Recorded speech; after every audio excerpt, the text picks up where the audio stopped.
माँ दुर्गा के 9 अवतारों की पौराणिक कथाएं। पहला स्वरूप शैलपुत्री देवी।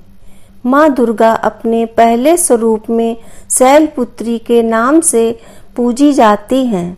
पर्वतराज हिमालय की पुत्री होने के कारण इनका नाम शैलपुत्री पड़ा। अपने पूर्व जन्म में ये प्रजापति दक्ष की कन्या के रूप में उत्पन्न हुई थीं। तब इनका नाम सती था। इनका विवाह भगवान शंकर जी से हुआ था। एक बार प्रजापति दक्ष ने बहुत बड़ा यज्ञ किया, जिसमें उन्होंने सारे देवताओं को अपना अपना यज्ञ भाग प्राप्त करने के लिए निमंत्रण दिया, किंतु शंकर जी को उन्होंने इस यज्ञ में आमंत्रित नहीं किया।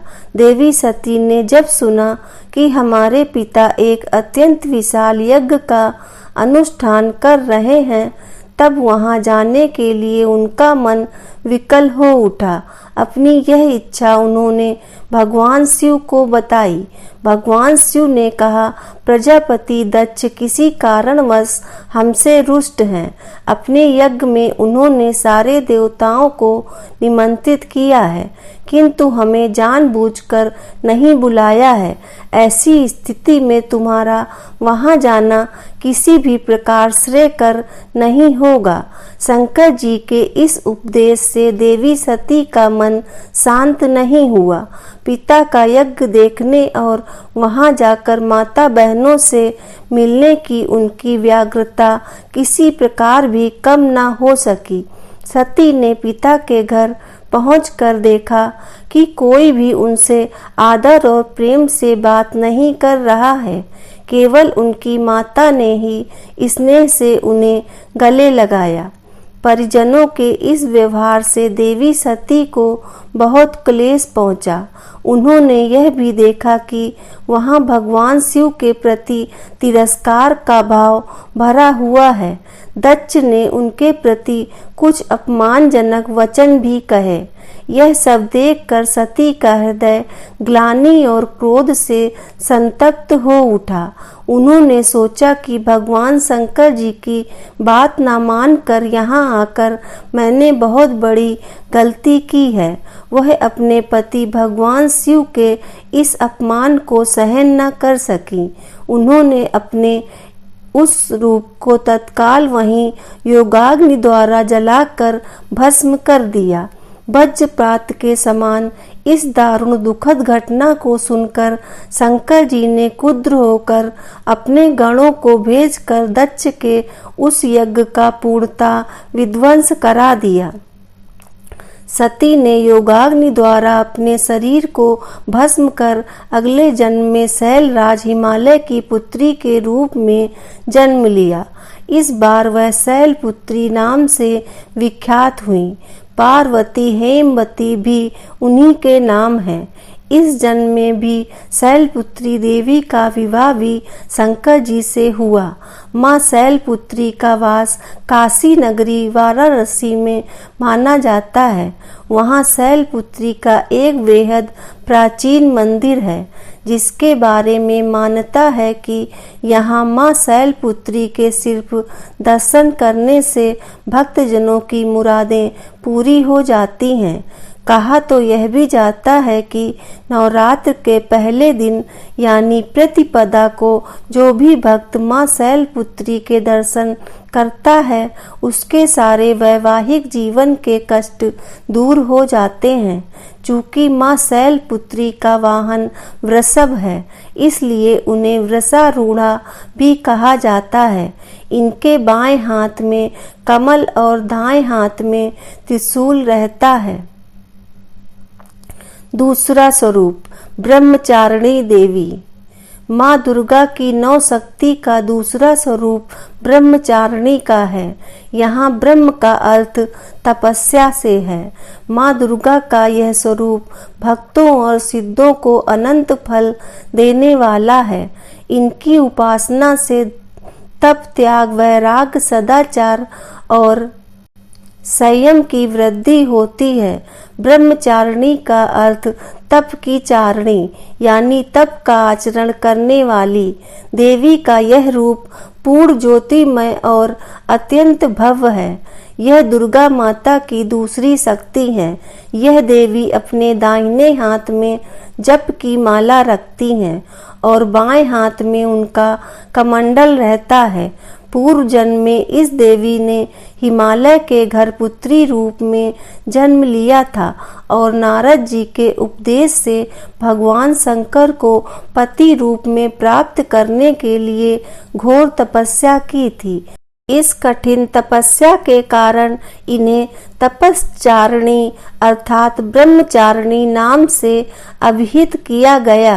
1000 वर्ष तक केवल इन्होंने फल फूल खाकर बिताए और 100 वर्षों तक केवल जमीन पर रहकर साग पर निवाह किया। कुछ दिनों तक कठिन उपवास रखे और खुले आकाश के नीचे वर्षा और धूप के घोर कष्ट सहे। 3000 वर्षों तक टूटे हुए बिल्व पत्र खाए और भगवान शंकर की आराधना करती रहीं। इसके बाद तो उन्होंने सूखे बिल्व पत्र खाना भी छोड़ दिए। कई हजार वर्षों तक निर्जल और निराहार रहकर तपस्या करती रहीं। पत्तों को खाना छोड़ देने के कारण ही इनका नाम अपर्णा पड़ गया। कठिन तपस्या के कारण देवी का शरीर एकदम क्षीण हो गया। देवता, ऋषि, सिद्धगण, मुनि सभी ने ब्रह्मचारिणी की तपस्या को अभूतपूर्व पुण्य कृत्य बताया, सराहना की और कहा, हे देवी, आज तक किसी ने इस तरह की कठोर तपस्या नहीं की। यह तुम्ही से ही संभव थी। तुम्हारी मनोकामना परिपूर्ण होगी और भगवान चंद्रमौली शिव जी तुम्हें पति रूप में प्राप्त होंगे। अब तपस्या छोड़कर घर लौट जाओ। जल्द ही तुम्हारे पिता तुम्हें बुलाने आ रहे हैं। माँ ब्रह्मचारिणी देवी की कृपा से सर्व सिद्धि प्राप्त होती है। दुर्गा पूजा के दूसरे दिन देवी के इसी स्वरूप की उपासना की जाती है। तीसरा स्वरूप चंद्रघंटा देवी।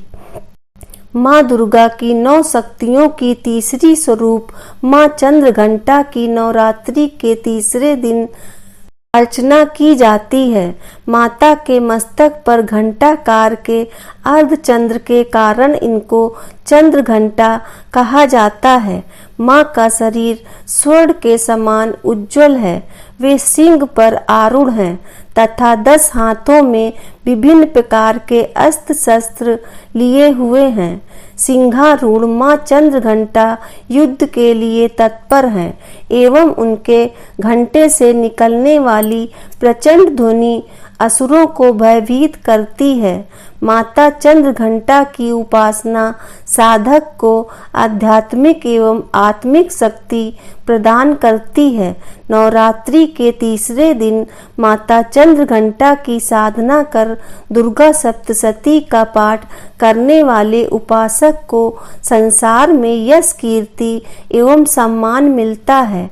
माँ का स्वरूप अत्यंत सौम्यता एवं शांति से परिपूर्ण है।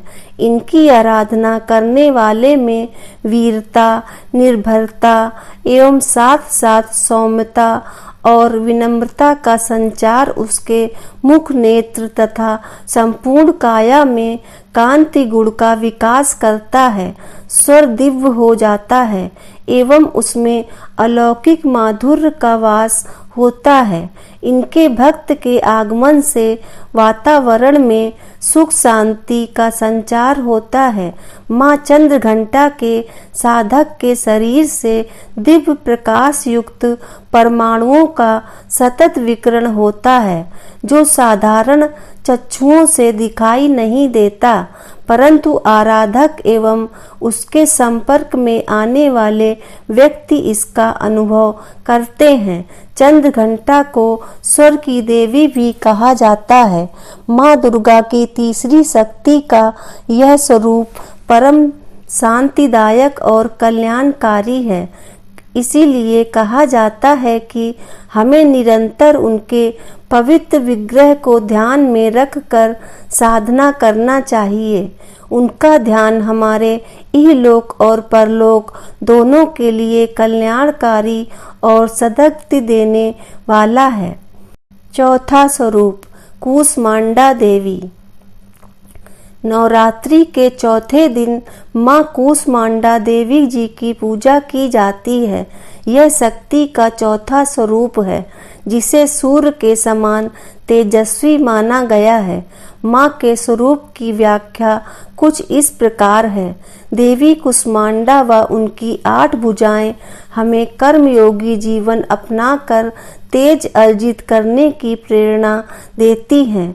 उनकी मधुर मुस्कान हमारी जीवनी शक्ति का संवर्धन करते हुए हमें हंसते हुए कठिन से कठिन मार्ग पर चलकर सफलता पाने को प्रेरित करती हैं।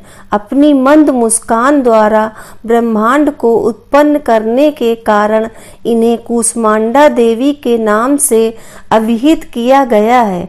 जब सृष्टि का अस्तित्व नहीं था, चारों ओर अंधकार ही अंधकार पर्याप्त था, तब इन्हीं देवी ने अपने ईसत हास्य से ब्रह्मांड की रचना की थी। अतः यही सृष्टि की आदि स्वरूपा आदि शक्ति है। इनकी 8 भुजाएं हैं। इनके 7 हाथों में क्रमशः कमंडल, धनुष, बाण, कमल पुष्प, अमृत पूर्ण कलश, चक्र तथा गदा है। 8वें हाथ में सभी सिद्धियों एवं निधियों को देने वाली जपमाला है। एक पौराणिक कथा के अनुसार ऐसा कहा जाता है कि जब सृष्टि का अस्तित्व नहीं था, तब इन्हीं देवी ने ब्रह्मांड की रचना की थी। यही सृष्टि की आदि स्वरूपा आदि शक्ति हैं। इनका निवास सूर्य मंडल के भीतर के लोक में है।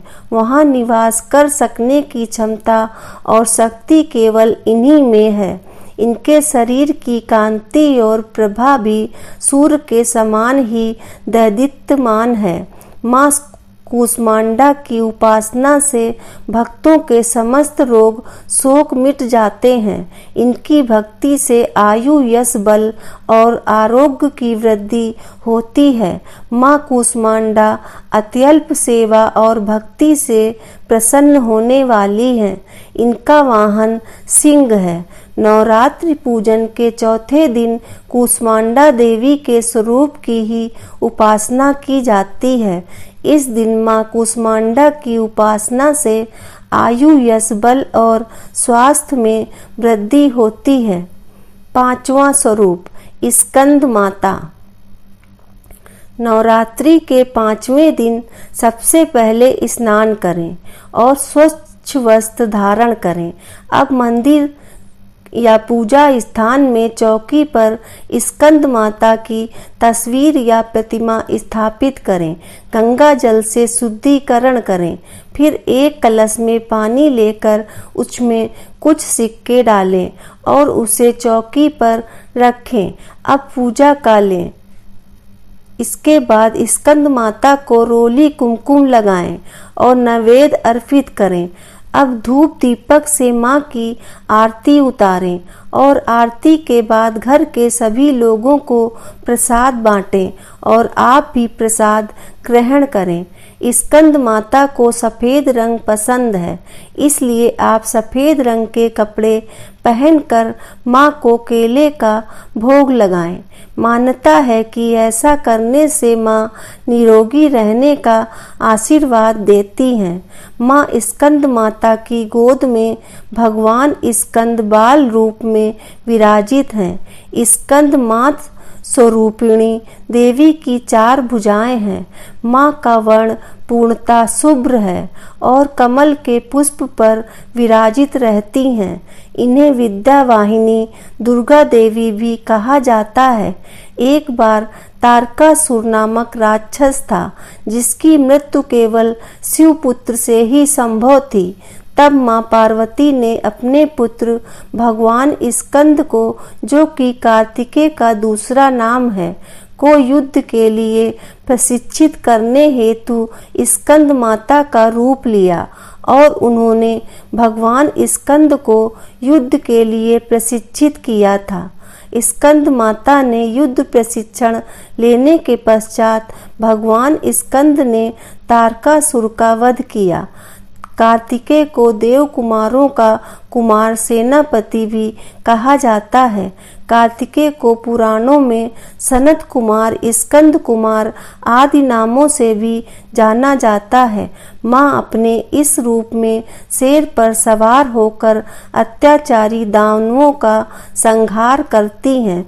पर्वत राज की बेटी होने के कारण इन्हें पार्वती भी कहते हैं और भगवान शिव की पत्नी होने के कारण इनका एक नाम महेश्वरी भी है। इनके गौर वर्ण के कारण इन्हें गौरी भी कहा जाता है। माँ को अपने पुत्र से अधिक प्रेम है, इसलिए इन्हें स्कंद माता कहा जाता है, जो अपने पुत्र से अत्यधिक प्रेम करती हैं। माँ कमल के पुष्प पर विराजित अभय मुद्रा में होती हैं, इसीलिए इन्हें पद्मासना देवी और विद्यावाहिनी दुर्गा भी कहा जाता है। छठा स्वरूप कात्यायनी देवी। नवरात्रि के छठे दिन देवी के छठे स्वरूप माँ कात्यायनी का पूजन किया जाता है।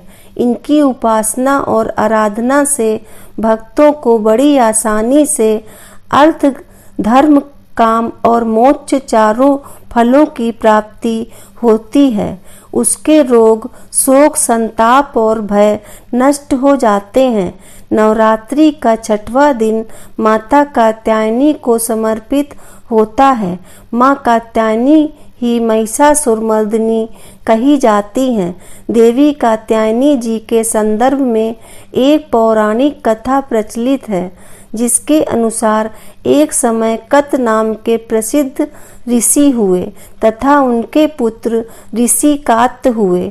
उन्हीं के नाम से प्रसिद्ध कात्य गोत्र से विश्व प्रसिद्ध ऋषि कात्यायन उत्पन्न हुए थे।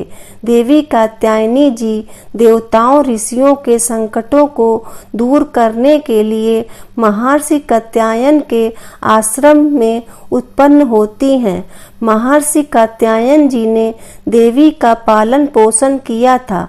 तब महिषासुर नामक राक्षस का अत्याचार बहुत बढ़ गया था। तब उसका विनाश करने के लिए ब्रह्मा, विष्णु और महेश ने अपने अपने तेज और प्रताप का अंश देकर देवी को उत्पन्न किया था और ऋषि कात्यायन ने भगवती जी की कठिन तपस्या व पूजा की थी। इसी कारण यह देवी कात्यायनी कहलाईं। महर्षि कात्यायन जी की इच्छा थी कि भगवती उनके घर में पुत्री के रूप में जन्म लें। देवी ने उनकी यह प्रार्थना स्वीकार की तथा अश्विन कृष्ण चतुर्दशी को जन्म लेने के पश्चात शुक्ल सप्तमी, अष्टमी और नवमी 3 दिनों तक कात्यायन ऋषि ने इनकी पूजा की।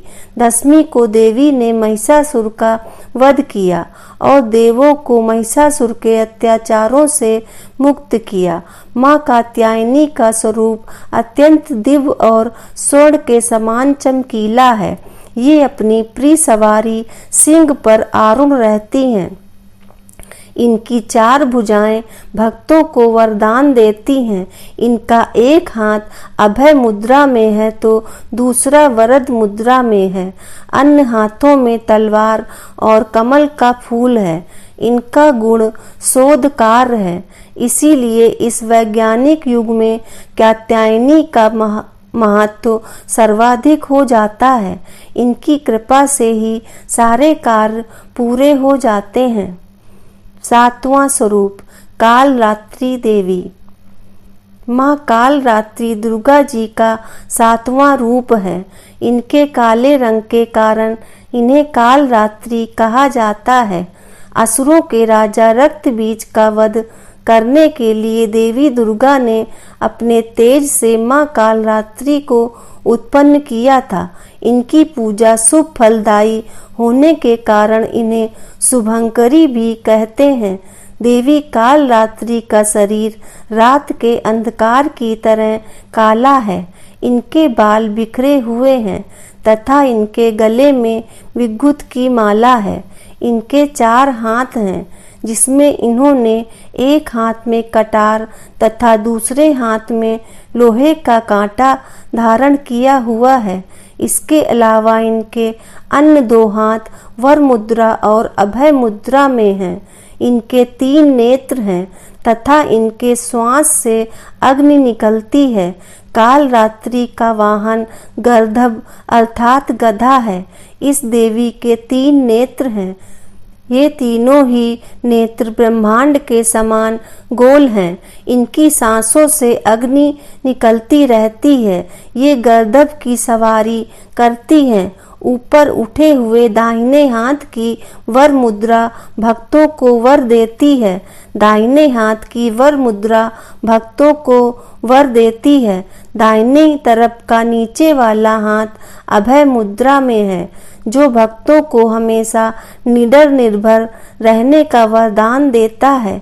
कथा के अनुसार दैत्य निशुंभ निशुंभ और रक्त बीज ने तीनों लोकों में हाहाकार मचा रखा था।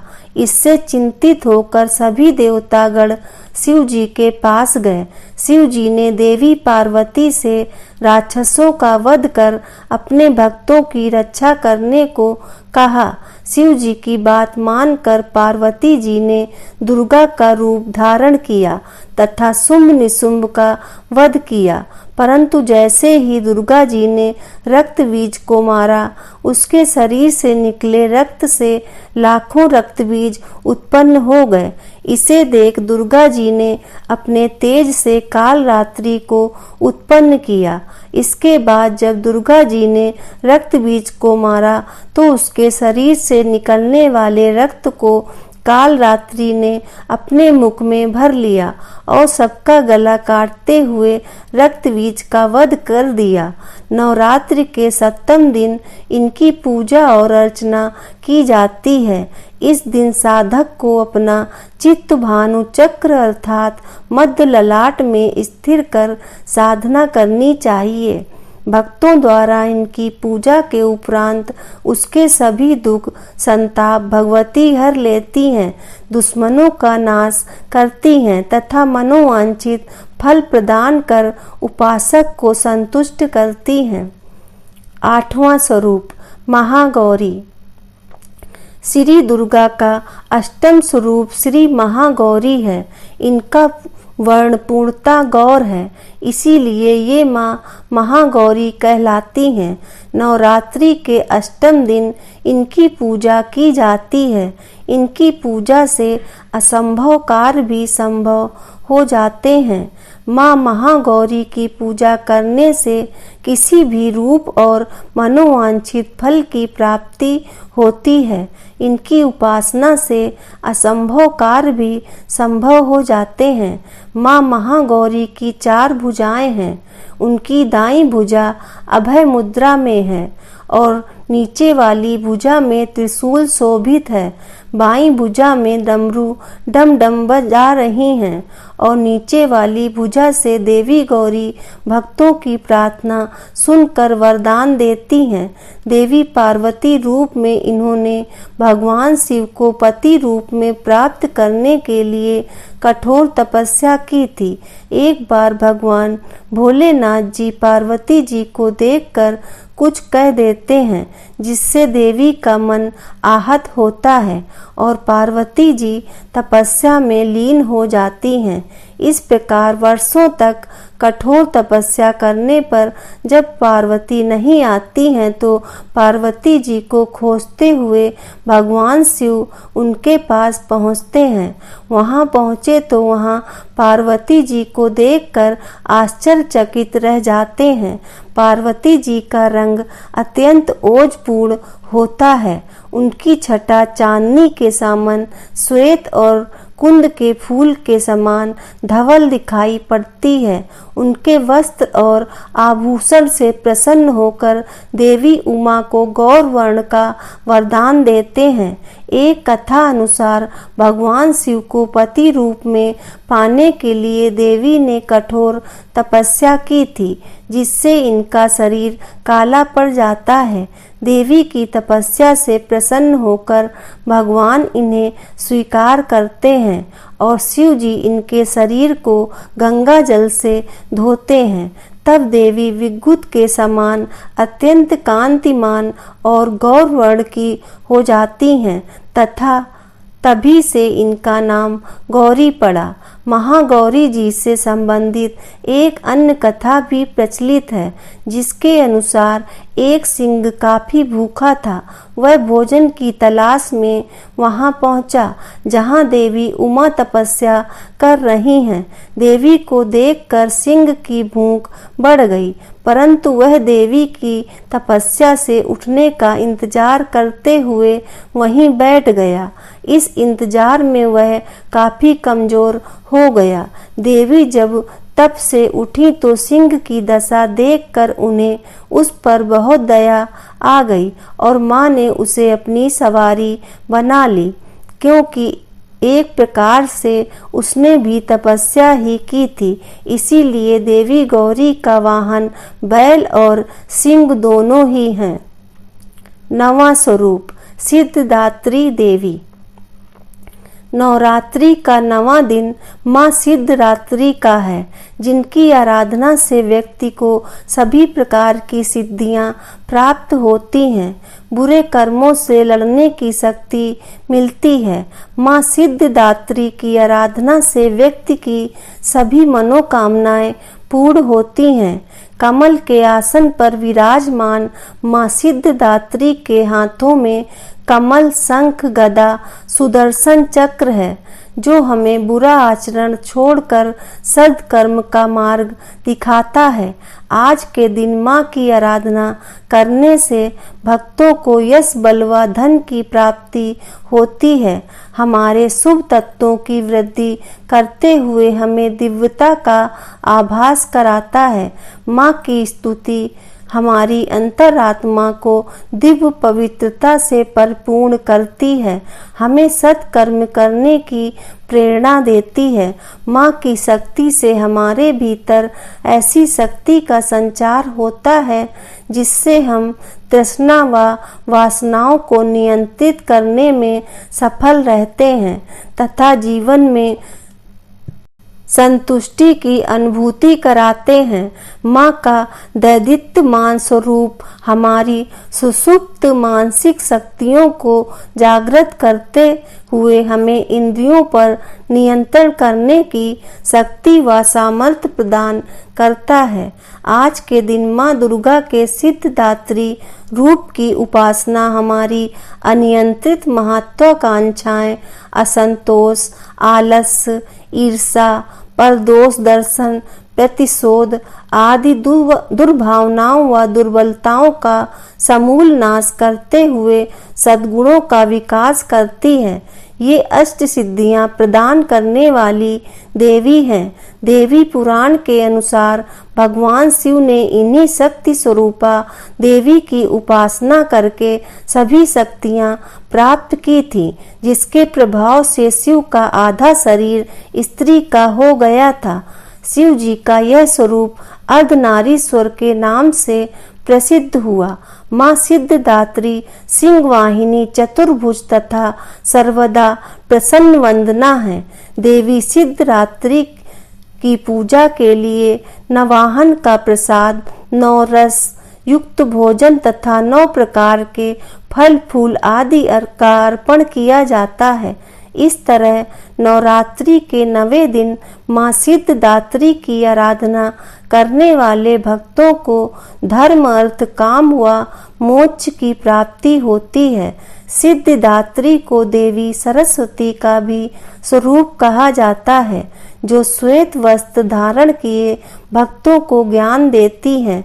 माँ के चरणों में शरणागत होकर हमें निरंतर नियमनिष्ठ रहकर उपासना करना चाहिए। हिंदू धर्म के पुराणों में बताया गया है कि देवी सिद्धदात्री के 4 हाथ हैं, जिनमें वह शंख, गदा, कमल का फूल तथा चक्र धारण करे रहती हैं। यह कमल पर विराजमान रहती हैं। इनके गले में सफेद फूलों की माला तथा माथे पर तेज रहता है। इनका वाहन सिंह है। देवी पुराण और ब्रह्मावर्त पुराण में देवी की शक्तियों और महिमाओं का बयान किया गया है। जय माता दी। दोस्तों, आपको ये कथाएं कैसी लगी कृपया कमेंट करके ज़रूर बताएं और आगे की ऐसी ही कथाओं की जानकारी के लिए हमारे चैनल को सब्सक्राइब ज़रूर करें। वीडियो पसंद आया हो तो लाइक करें। धन्यवाद।